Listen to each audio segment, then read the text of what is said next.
It's 7 o'clock.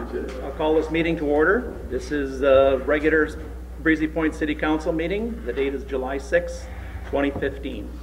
First order of business is the Pledge of Allegiance. I pledge allegiance to the flag of the United States of America and to the republic for which it stands, one nation, under God, indivisible, with liberty and justice for all.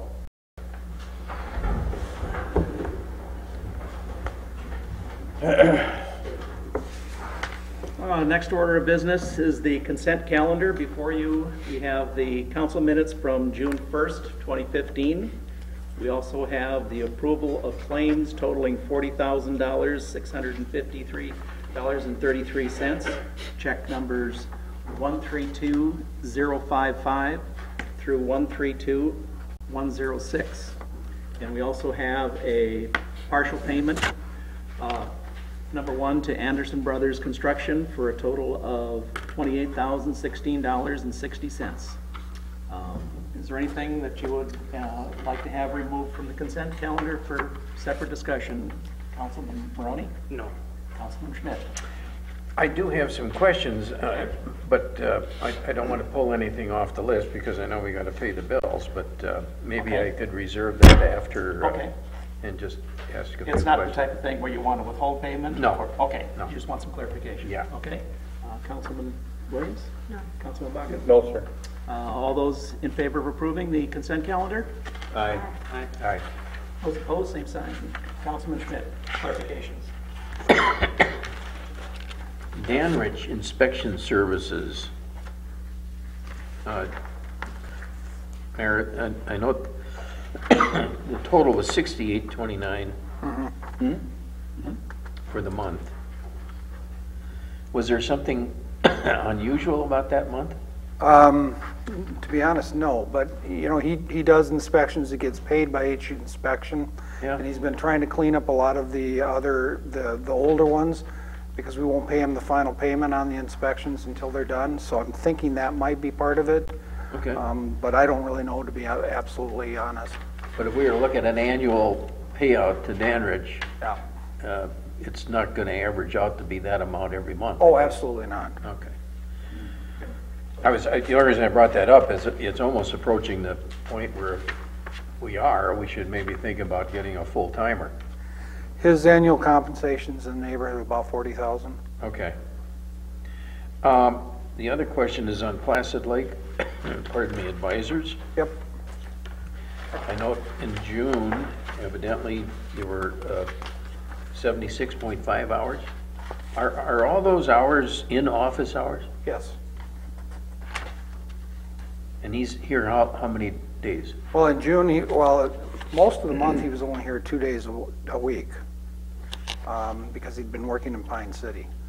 We used to be 3 days a week. Okay. So we had 76.5 hours for the month of June. Right.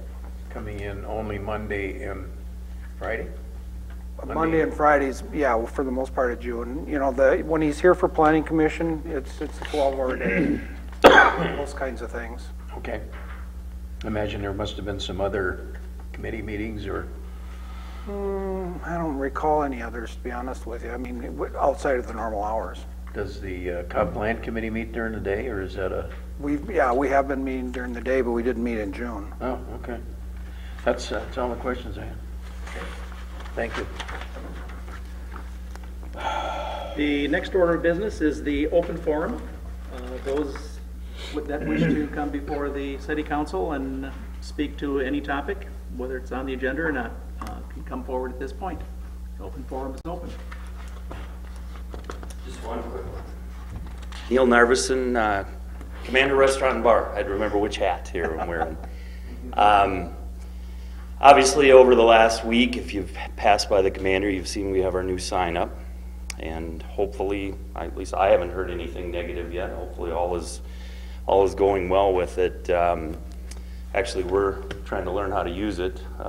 Believe it or not, it's easy enough to turn it on. It's really hard to turn it off at night. And so I had some electricians out I don't know if my programming abilities are going to get that done or not, but now a time clock's going to actually shut it off at night. So if anybody's saying, why the heck are they running that thing between 2:30 and whatever, we ended up with a smiley face on it one day for about, I don't know, 10 hours or something. No idea how that really happened, but I think we were in the off mode, and they said that they put the face on so that if you didn't know it was in the off mode or whatever. But I didn't come to talk about that. What I did come to mention was that I know there was no contingency or commitment that we had to follow through on, but we certainly are willing to put things up for the city. I'm thinking the butterfly release is coming. I mean, we can pop something up there about that as we get toward, a little closer to that event.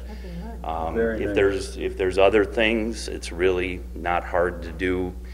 We can scan images, we can put text up there fairly easy, and obviously you can see as we scroll through different pages of our bands or what we've got going on or what the Pelican Lake Conservation Club has going on for bingo or whatever. It's fairly easy. Fairly easy to circulate it in. So I just wanted to mention it again, that offer's out there, and so I think obviously the butterfly release is the first one I can see, so we'll put something up there for that, and hopefully it'll go well. But certainly we do want to know, I know there are other dynamic signs in the city right now, but that's obviously the biggest one, and so if anybody's seeing problems or if there's something we can do, let me know and we'll get on it. So I want to thank you very much for that offer. Yep. And, Very nice. I like that. It's a very good looking sign. I think it suits the area well. hopefully all will be well. At least we own the property across the street, so the neighbors shouldn't complain from that. Thank you. Thanks. Anybody else for open forum? The open forum is closed. Mayor and City Council reports. I do have one thing. A while back, we were informed we were awarded a certificate of commendation for the Breezy Point wastewater treatment facility, and this is our 33rd certificate of commendation since 1979. And I had mentioned back then that this is a team effort, not only by the people running the sewer department, but also the support that has been received by City Council to maintain the equipment and the staffing of the wastewater treatment facility so that we can receive these awards. And so at this time, I'll present the award to Joe.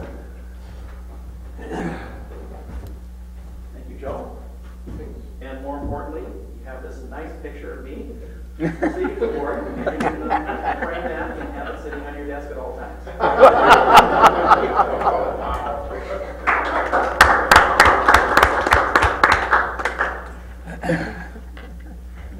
Check too, right? You're going to go check on that picture, right? I will. Yeah. That was in the... Council members, we'll start with you, Councilman Bakken. Thank you, Mayor. A couple of quick items.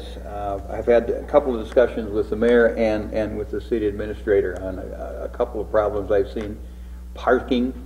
Number one, on Sand Beach Drive, there was a trailer parked in the west lane, blocking the complete lane for almost 2 weeks. That trailer's been removed. I believe the administrator had a chat with the fellow, and he said he was going to get out of there shortly, but he had it on blocks, which I thought was, or blocked up. I thought that was kind of interesting. A recommendation that I have, the signs on the south side of the east side of the road there, beach closes at 10 o'clock, Chief, I believe, 10 or 11. 10, I think. 10, I think, yeah. On the west side, I think it would be appropriate to have a no parking sign, or at least 2 no parking signs, one when they come in, and one a little further down adjacent to the beach there. No parking after 10 p.m. That would keep, I think that would help with any parking problems there, especially after 10 p.m. Lastly, on the 28th of June at 2 p.m. I was coming back from Brainerd and drove through the Pearly Gates, I refer to them as, through on Breezy Point Drive, and counted, and you know the problem, Chief, and everybody's aware of it, 12 rigs, trucks and trailers, and several of them were more than halfway out into the eastbound lane going into the resort. And it was like threading a needle trying to get by there. Everybody was going to have to go way over to the right. So I understand the signs are coming soon, and we're looking forward to those signs getting put up very, very soon. That's all I have. Okay. Gary, was that just a point of clarification when you said you went through the gates? Were they parked there or? No. Down by the hotel. I call it the hotel. The Okay. first. Okay, Across so they're from still on Marina? Breezy Point Yeah, Drive? across from the marina. From Where the there, sign are due. all the way east, almost to where they're supposed to be parking those things where the signs are. Yeah. Parking. Yeah. I don't get it. It's so far. They can call a shuttle. End of story. Thank you for listening. Councilman Williams, do you have anything? Yeah, Parks, thank you, Joe and your crew, whoever put the instruments in out there. They're wonderful. And the sidewalk stuff that both places is done, looks good. Great. And I'm very happy that, Ms. Wadak is gonna come back and work on our fishing boardwalk. That's very good news. I'm sure it is to you too. And I will have to comment on the musical instruments. We brought our granddaughter over, who's 20 months, and of course she's the smartest granddaughter in the world, but she just walks right up and grabs the things and she starts pounding away on it, no instruction, just away Just she you to goes, do it. and she just had a ball. She That's good. did on the first one, and then moved over to the second one. That's gratifying. Yes. And then, of course, the butterfly release coming up on the 18th. Councilman Schmidt. Yeah, just a couple of things. First of all, I just want to acknowledge and thank the staff who's ever responsible for maintaining the YouTube videos of the council meetings and now the Planning and Zoning Commission meetings. It's very helpful, especially when you start finding yourself to be somewhat forgetful. You can go back and kind of refresh your memory as to what had transpired, and in the case of the P&Z, it's kind of nice to see what's going on there.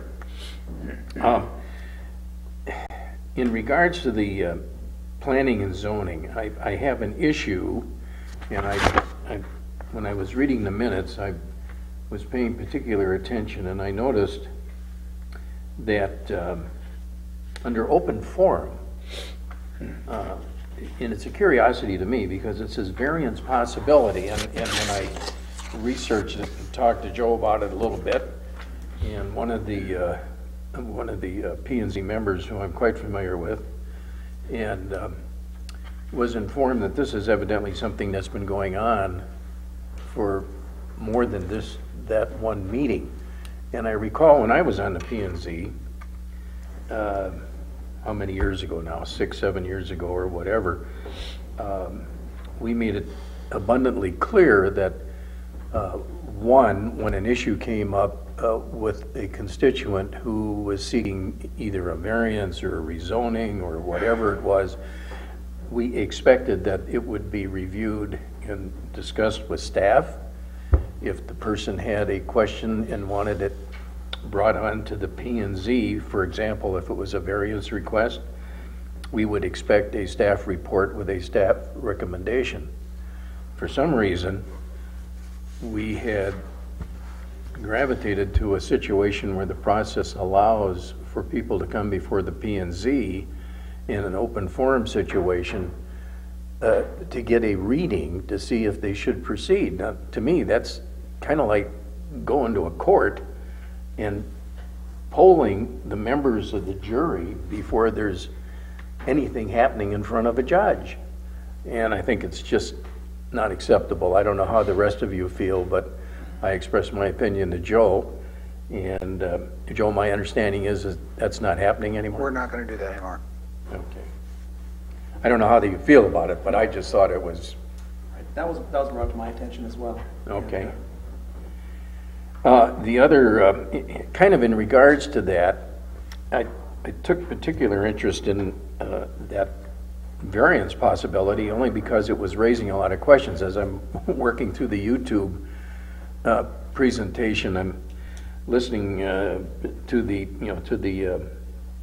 proponents, the property owners, and during that meeting, and I think that meeting must have been, what, the May meeting? It was brought to their attention that not only was there a process to go through with the city of Breezy Point, but there also was a process to go through with the 30 Lakes watershed. And that started me thinking that we had a situation not too long ago where we were talking about a variance to the setbacks off the shoreline. And there was some indication at that time that, do we have to go to the watershed, or do we have to go to the county, or who's the final determination? And from what I could gather, talking to the people down at the county, the city is the final determination when it comes to shoreline regulations. So then it got me thinking about, well, in this particular case, where does 30 Lakes come into the mix? So I got in touch with Chris Pence, I believe his name is. Yep. And he evidently is the staff person who works with the watershed. Yes, he does. They do. And I asked him specifically if indeed the information that was given at this meeting was true and correct, because these people became, I would say, agitated at the meeting, that they all of a sudden are finding out that you're not only going to go through this hurdle, but you got to go through the other hurdle. And they indicated that was the first they had heard of it. And I'm just kind of curious now, because from what Chris told me, and Joe, I don't know if you have any additional information, they don't have to go there. They don't have to go there, but they have asked us to submit applications that fall within the watershed's jurisdiction to them for review. And yes, they will give us their recommendations. We don't have to take them, but we typically do follow their direction.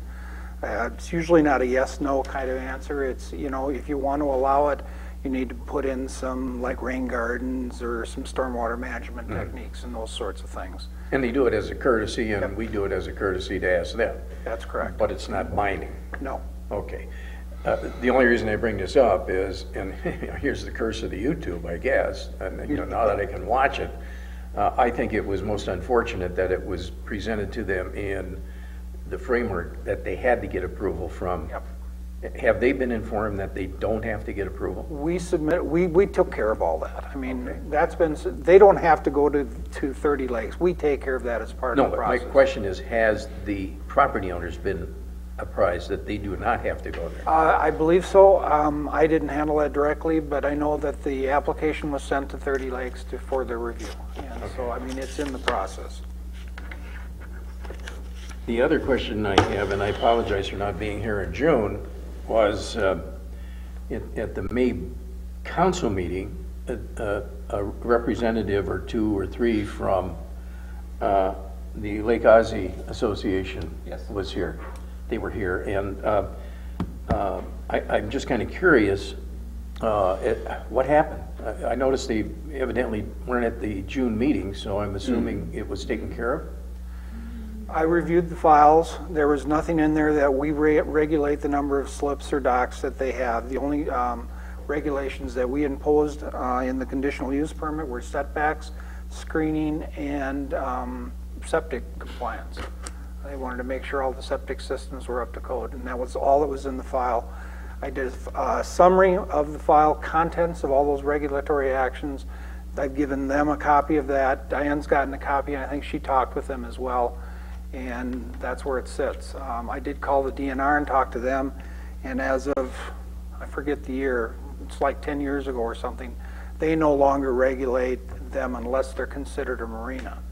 And whether they're considered a marina or not, I guess, is somewhat unclear to me. Huh.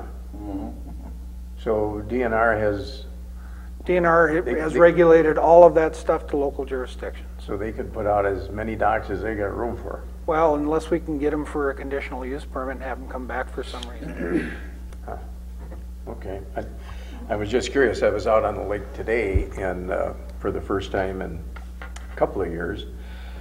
And I was looking at that and I kind of, again, jogged the memory about when they came before us in May, and they were expressing concern not only about the docks, but they were wondering about how many units they could have at Highview. That's regulated by the conditional use permit. I think if memory serves me right, it's 148. And that's what they have there now? Yep. It might be 138. I don't remember the exact number, but yes. So somebody went out and checked it. That is, yeah, I mean, that was dictated by the conditional use permit and the septic system compliance the last time they came in and talked to us. And that is their max. Okay, just want to make sure everybody's happy, and No, they're not happy. they're not happy. They're not happy. And the bottom line is that they appear to be in compliance with all of the requirements that we have imposed on it. But all of those requirements were imposed many, many years ago. And that was a time when everybody would have one boat. Well, now they have one boat, 2 jet skis, and you know, and a pontoon. And so the campground is getting a heavier use, but it's not by the number of units that are sitting at the campground. It's by the people and their toys. Okay. But we don't have any, And not at this point. okay. All right, thank you. Commissioner Maroney. I'll be brief. I had a chance to do a ride-along with Officer Jason Reber on Saturday. Reber. And it was very enlightening, you know, learning, you know, what our law enforcement does for the city here. Got to see a few calls. It's actually my second time that I did a ride-along, and so I'll just encourage any of you that if you ever wanted to do that and see how our law enforcement acts within the community, get with Chief and set you up with a ride-along. We can do that. Very entertaining. We're allowed to do that, Chief? That's interesting. Pardon? Yeah, oh, yeah. You may have a little trouble there. Most of it's been expunged, but thank you. I might take you up on that someday. I would like to do that. Not the Okay. midnight shift, though. Next order of business is Finance Committee. We have the renewal of audit services for the Schlinger and Weiner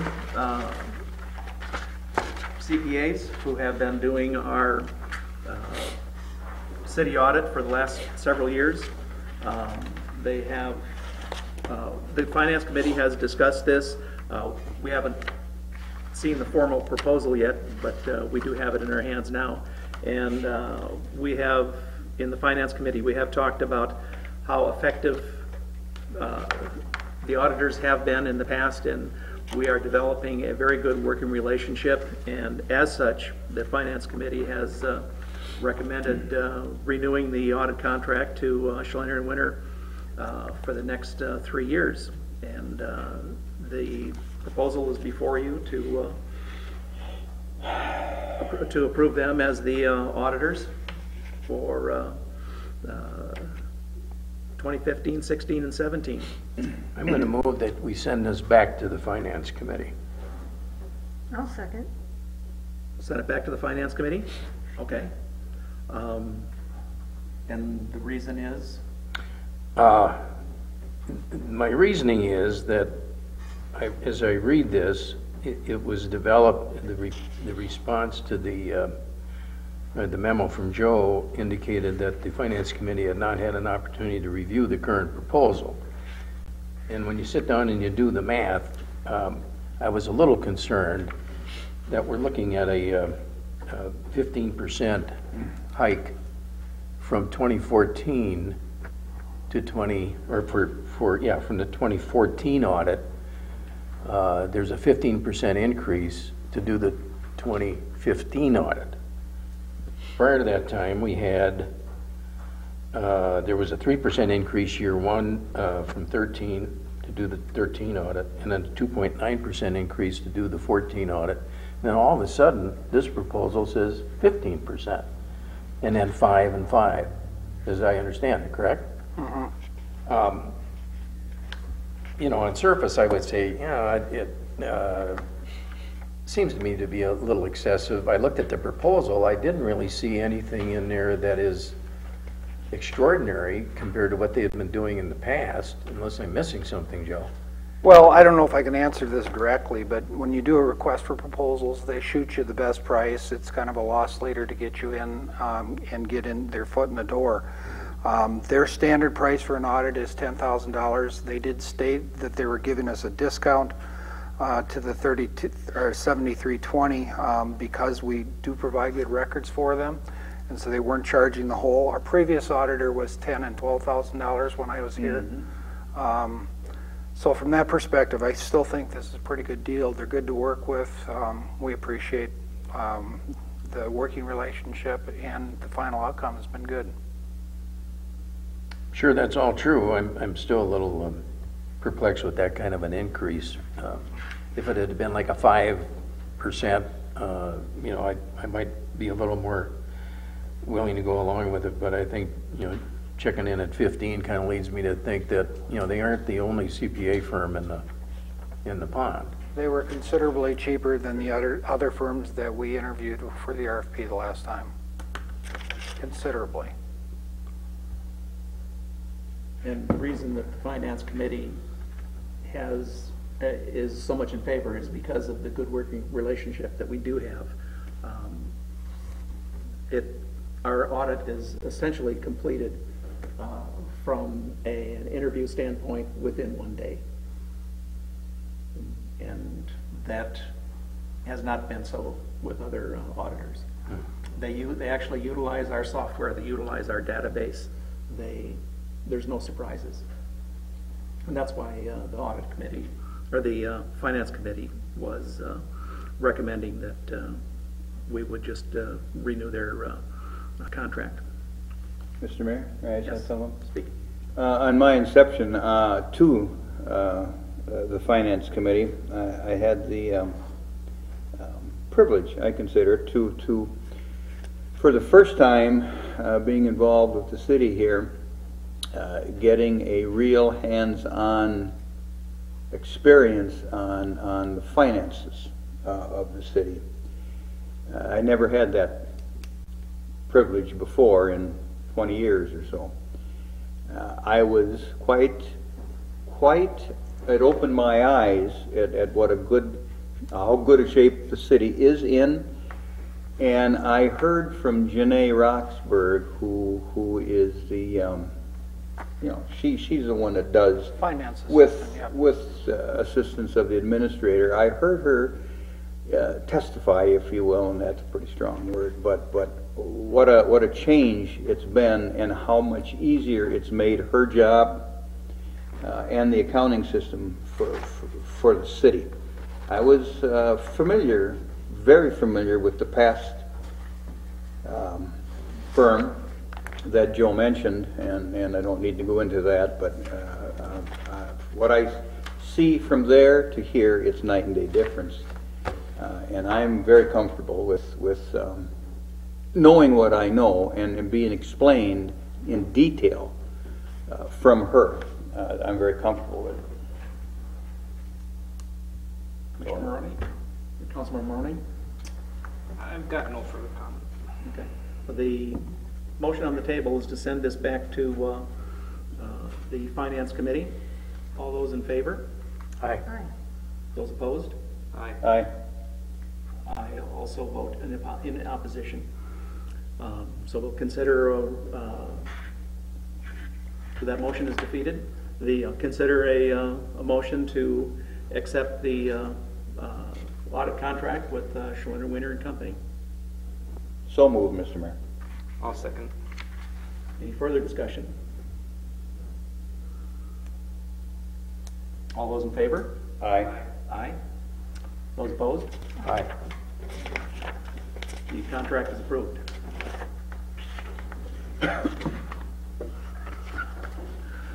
Next order of business is one that I really enjoy seeing, and that is when we get donations from various entities in the cities to supply us with the medical equipment that we need to save lives. We have received a donation of $3,000 from the Essentia Foundation, which brings their total of donation up to $8,000. And we also received a donation from the Pelican Lakes Conservation Club for $2,000 that would go to the purchase of a Lucas II CPR machine. Consider a motion to accept both donations. I'll make the motion to accept the donations. Is there a second? I'll second. Any discussion?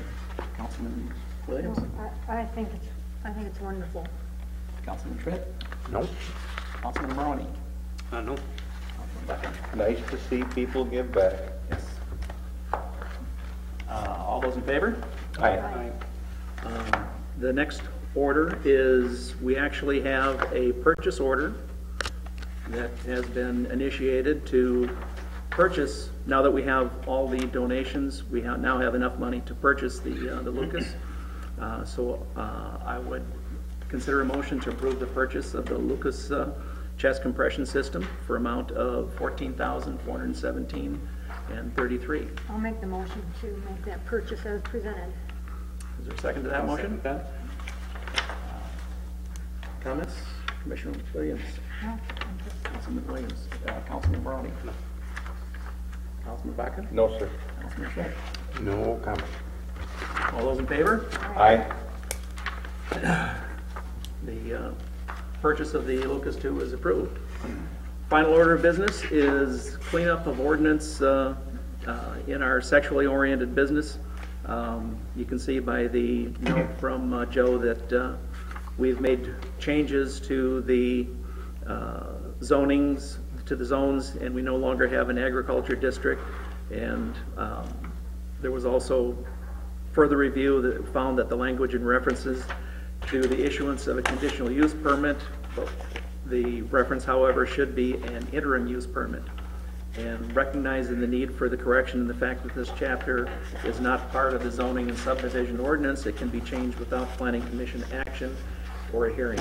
So felt we should go ahead with these corrections now, and consideration of ordinance 1504 would be appreciated. I'll make the motion for ordinance 1504. Second. Second. Further discussion? Councilman Williams? No. Councilman Buchan? None. Councilman Schmidt? Nope. Councilman Maroney? No. All those in favor? Aye. Aye. Also, appreciate a motion for the summary ordinance. I'll make that motion as well. I'll second. Further discussion? Those in favor? Aye. Summary, publication of the summary ordinance is complete. And that completes tonight's agenda. If there's any further discussion, until next month. Call me tonight. We're done. Thank you very much.